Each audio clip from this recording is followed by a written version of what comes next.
Comment le sujet vous est-il venu? Alors c'est très simple, je suis enseignant, je ne sais pas si vous le savez, si vous avez lu la biographie un petit peu. Et il se trouve que j'ai été enseignant pendant 10 ans à 5 km d'ici, avec des élèves de CM, CM1, CM2. Et ces élèves-là, malgré que le camp de Gurs était à 5 km, on n'est jamais venu le visiter. Et on n'a jamais travaillé dessus. Pourquoi? Parce que tout simplement je n'avais pas d'histoire à leur raconter sur le camp de Gurs, on n'avait pas d'entrée, on n'avait pas de personnages sur lesquels travailler, des choses comme ça. Donc je me suis dit, ce serait peut-être intéressant d'écrire un livre sur le camp de Gurs, une histoire d'un enfant qui est au camp de Gurs, d'une fille au camp de Gurs. Comme ça, tu auras de la matière à travailler avec tes élèves. Et c'est ce que j'ai fait. Écrivez-vous toujours dans le genre historique?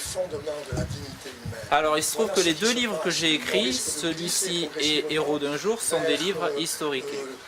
Mais c'est pas forcé que ce soit uniquement dans ce genre-là que j'ai envie d'écrire. Je vais pouvoir ouvrir à d'autres histoires qui ne soient pas uniquement dans la vraie histoire, dans l'histoire avec un grand H.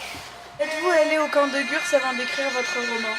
Bien sûr, non seulement je suis venu au camp de Gurs visiter, prendre des renseignements, mais j'ai aussi lu beaucoup de livres sur le camp de Gurs pour avoir tous les renseignements, pour dire la vérité, parce que même si c'est une fiction, même si c'est une histoire et qu'évidemment les personnages n'ont pas existé, tout le reste autour, la description de leur vie, de l'îlot des représailles, des gardiens, tout ça c'est vrai, ça s'est passé.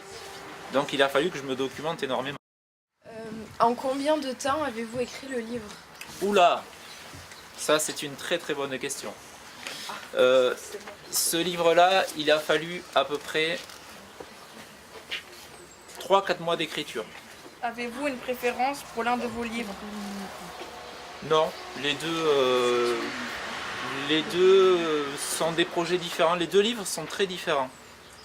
Celui-ci est assez sombre, l'autre est beaucoup plus gai et beaucoup plus ouvert. Voilà. Quelles sont les étapes dans l'élaboration de votre livre? Alors j'ai déjà parlé de la première étape. La première étape, c'est se documenter. Deuxième étape, pour moi c'est la plus importante, c'est celle qui consiste à dire comment je vais organiser mon livre. C'est-à-dire inventer, se faire déjà un film du livre dans la tête et essayer de planifier ça. C'est très difficile de le faire ça. Et ça peut prendre beaucoup de temps. Je pense que ce livre-là, avant d'avoir arrêté l'histoire et de l'avoir réfléchi, mûri, ça m'a demandé quelques années. Alors, chez certains auteurs, ce sera une semaine, 15 jours, un mois, je ne sais pas. Moi, ça m'a demandé quelques années. Une fois que l'histoire a été arrêtée, après, on est dans la phase d'écriture. Donc on écrit, on essaye de... Et puis des idées viennent, des choses à rajouter, des choses à enlever aussi. Et puis après, il y a la phase de... Je fais lire aux autres. Parce que moi, évidemment, quand je lis, ah ouais, c'est super, ce que tu as fait, c'est super. Sauf que quand tu fais lire aux autres, tu te rends compte que c'est pas forcément super. Et puis après, il y a la phase où tu vas porter ce que tu as écrit à l'éditeur, où tu lui envoies. Et l'éditeur te dit oui ou te dit non. Pourquoi ce titre? Pourquoi ce titre? La couverture, je trouve, le montre bien. Qu'est-ce qu'il y a au-delà des barbelés? Liberté.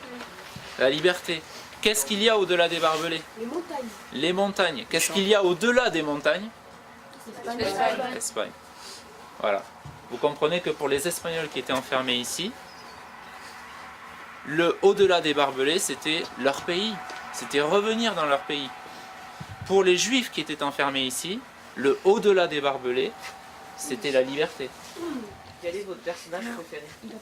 Mon personnage préféré, je dirais que c'est Robert. C'est le gardien. Pourquoi? C'est celui qui a sauvé. Oui, parce que c'est lui qui a les clés de toute l'histoire. Si ce personnage n'est pas là, l'histoire ne tient plus.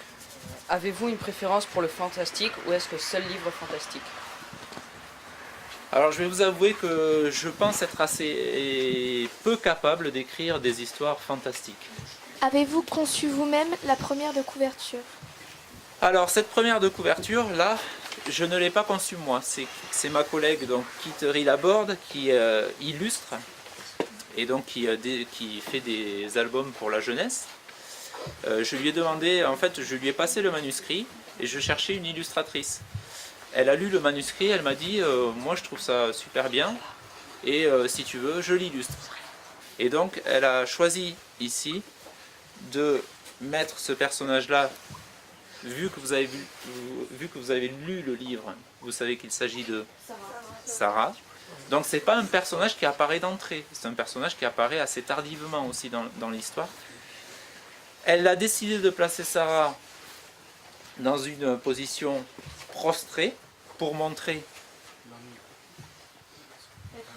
la tristesse, oui, la solitude, le refus, la souffrance, voilà.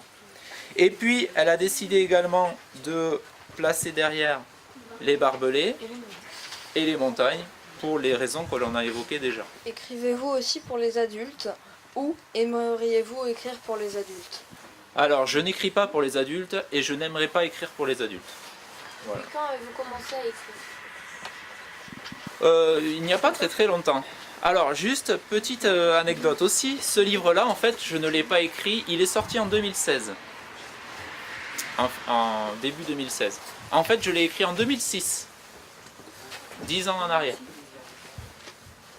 Alors je vais vous donner son histoire un petit peu, donc je l'ai écrit 10 ans en arrière. Je l'ai fait lire et puis j'ai eu des retours, je l'ai modifié et puis je me suis dit ça vaut pas le coup. Donc j'ai rangé le manuscrit dans un tiroir ou dans un placard et je l'ai laissé comme ça pendant 10 ans. Qu'est-ce qui a fait que je suis revenu dessus? C'est la rencontre avec une association qui travaillait sur le camp de Gurs, qui n'était pas l'Amicale mais qui était une autre association, puisqu'il y en a plusieurs qui travaillent autour du camp de Gurs.